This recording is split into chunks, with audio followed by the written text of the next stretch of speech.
Good day everybody, my name is Mr. Van der Merwe and today we'll be talking about probability, calculating with more than one event. Representations determining outcomes. So we have composite events, which is situations with more events occurring simultaneously.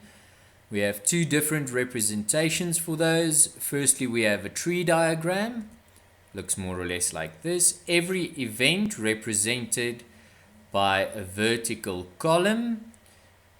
Every option represented by a branch. And then we have a two-way table. Looks more or less like that. Two-directional. In other words, we have a horizontal and a vertical. And where they meet, we have our different possibilities. So we have heads and heads. They meet there. So it's HH. There we have heads and tails because the heads and tails meet there. Fantastic. Okay, tree diagrams. If we look at a tree diagram, let's represent the act of tossing a coin twice and then calculate or interpret from that. So if we represent it, there's our first action. We toss the coin, so we can either get a heads or a tails. When we do it the second time, again, we can get a heads or a tails and a heads or a tails. What you can do, you can write a fraction on each of these legs. In other words, this is a 1 out of 2 chance of getting heads, 1 out of 2 chance of getting tails. To summarize it, you follow the branch and you have two heads. You have a heads and a tails. You have a tails and a head. And you have a tail and a tail. So what is the probability of getting two heads? Now looking at our diagram, we see that option once out of all the options. And thus we have 1 out of 4 chance. So it's 0.25, 25%, and it is unlikely. The probability of getting a head and a tail. So there we have a head and a tail. There we also. Hence it's 2 times out of the 4, which gives us a half, 0.5, 50% even chance.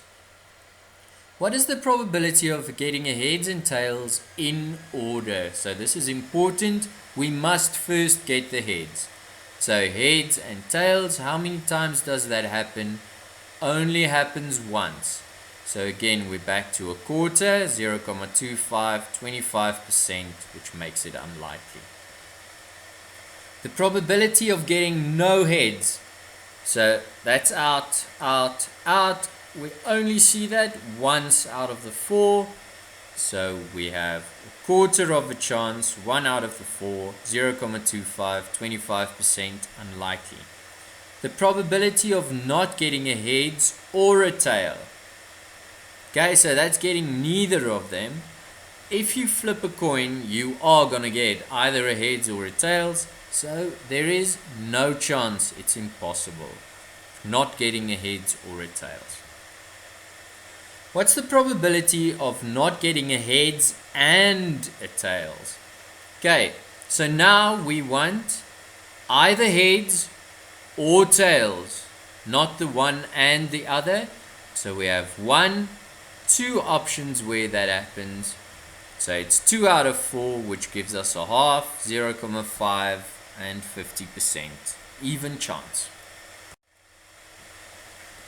Looking at a more expanded example, in this scenario you have to choose a snack and a drink out of the following choices: Coke C, Fanta F, Sprite S, Pringles P, or Knick Knacks K. We can leave our answer as fractions.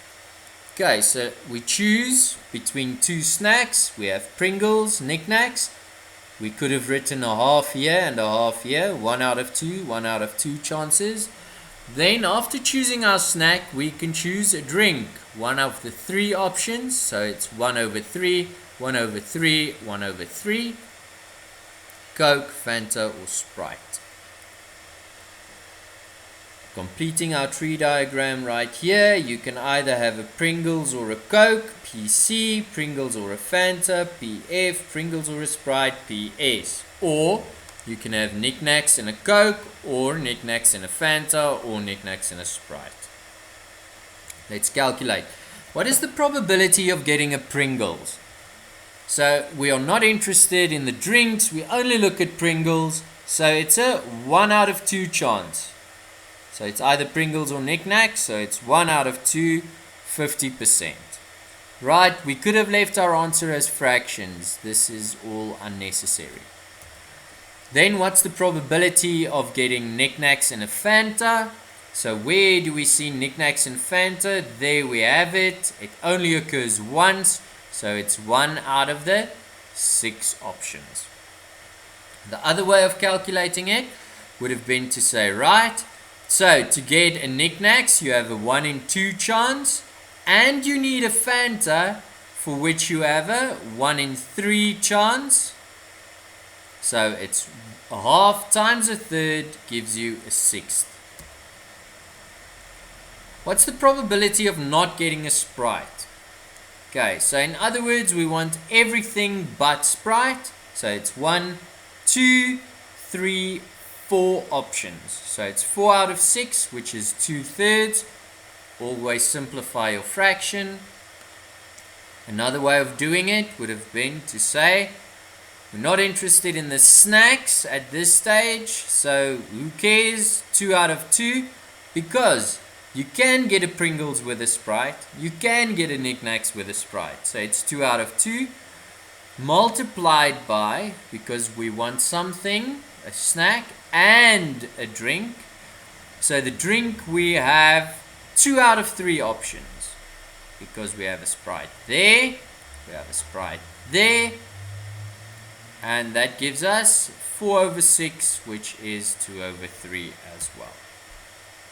Moving on, the probability of getting a Sprite. Great, so let's have a look.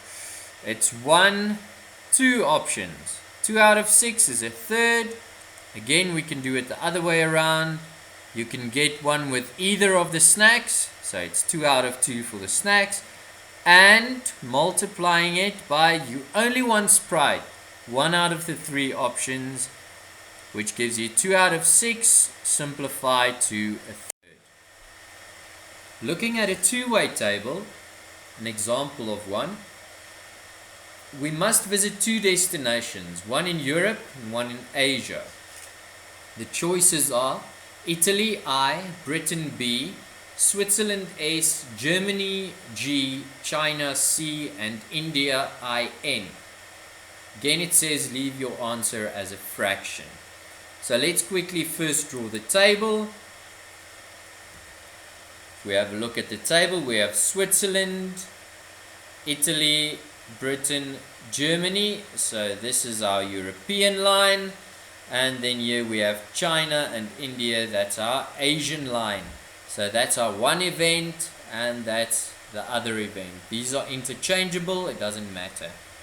To get your outcomes, you go to where they meet. So China meets Switzerland there. So it's CS. China meets India there. China meets Britain. China meets Germany. India meets Switzerland. India meets Italy. India meets Britain. And India meets Germany. So what is the probability of choosing at random Germany and India? So let's see, where do Germany and India meet? There, that's the only option, so it's 1 out of the total of 8. So it's an 8th. Moving on, China and Italy, there's only 1 out of 8 again.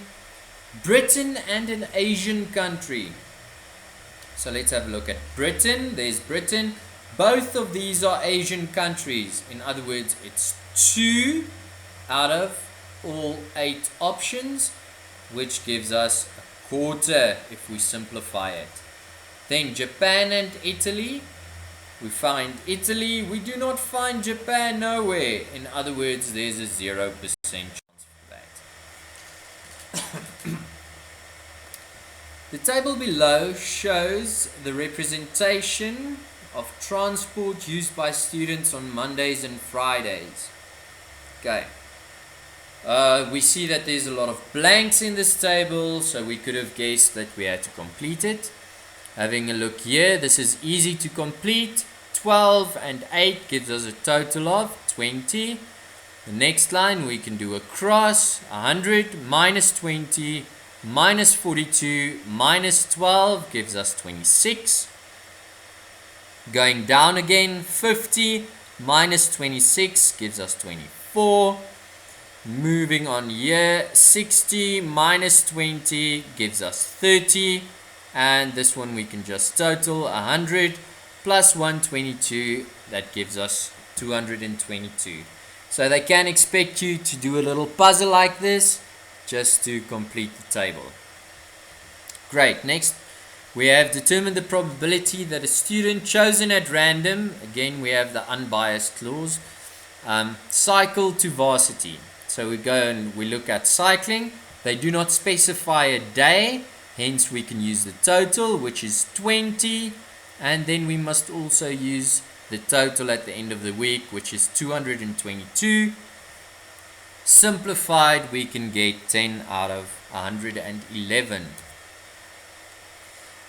Use the car or taxi on a Monday. So here we have three criteria. We have a car, a taxi, and we're only looking at Mondays. So it's these two. So it's 42 plus 26, which gives us 68, over what is the total for a Monday? It is 100. Simplified, we get 7 out of 25. Moving on. Did not walk to varsity on Friday. Okay, so we need everything except walking on a Friday. So cycling is in, 8, cars is in, plus 24, taxis is fine, plus 50. So it gives us a total of 82 out of the total for the day, which is 122. And we have 41 out of 60 as a simplified fraction. Mutually exclusive events are those events that prevent one another from happening. In other words, it's impossible for both of these events to happen at the same time. One event stops the other from happening simultaneously. An example would be to draw a black heart from a deck of cards. You can either choose a heart because it's a red card or a black card. So you can't get both. In this case, or is the operative word. This is very important. So the general formula would be the probability of A or B. Then you split it up and you say the probability of A plus the probability of B. Let's look at an example. So what's the probability of choosing a heart or a black card? So heart H, black card B. Let's look at our notation. The probability of getting a heart or a black card. So the probability of getting a heart is 13 out of 52. There's 13 hearts in a packet of 52 cards. The probability of getting a black card is 26 because it's the spades and the clubs together. Also out of 52. They didn't specify the deck. So we're assuming that it's a standard deck. If there's any doubt in the question, rather just write in a little clause to make sure that there's no doubt in the examiner's mind. Right, so we add the tops. 13 and 26 gives us 39 over 52. The operative word here is or. So it's very important whenever we see or, we can use the plus sign. So we add the two probabilities separately. Great. Independent event. So one event does not prohibit or prevent the other one from happening. One event has no influence on the other. In other words, they can happen simultaneously. Something like tossing a coin and rolling a dice. The general formula for this, probability of A and B. So here, once again, we split them up. The probability of A and we use a multiplication sign, the probability of B. Let's determine the probability of rolling an even number on a die and getting a heads on a coin toss. So the probability of getting an even number and a heads, we split it up. The probability of getting an even number is 3 out of 6. There's 3 even numbers on a dice and there's 6 possible outcomes. Multiplied, because we are using and, by 1 head out of the 2 sides of a coin. In other words, we say 1 times 3 is 3, 6 times 2 is 12, and if we simplify that, we end up with a quarter. The operative word here is and. Whenever we see and, we use the multiplication sign. Replacing or not replacing, that is the question. So there are 12 sweets in a packet, 4 red, 4 blue, and 4 yellow. Now let's see what the difference is. What's the probability of choosing a red sweet? Okay, this is quite simple. Probability of getting a red is 4 out of 12. There's 4 red sweets out of the 12, simplified to a third.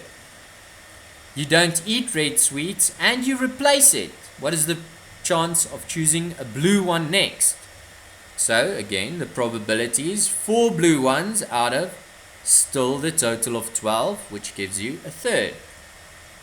Now, remember, you replaced the sweet. So what's your chance of choosing a red and a blue?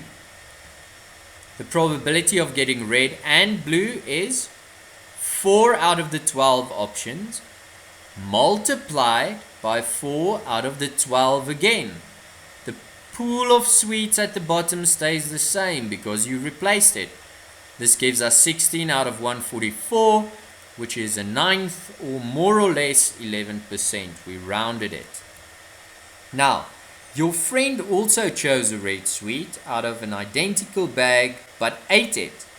What is his chance of choosing a blue one next? So he's going to choose a red and a blue, but he ate the red before choosing the blue. So the probability of getting a red and a blue for him would be 4 out of 12 for getting the red, but then only 4 out of 11 for getting the blue because he ate one of the sweets. In other words, you are left with 16 over 132, which is more or less 12%.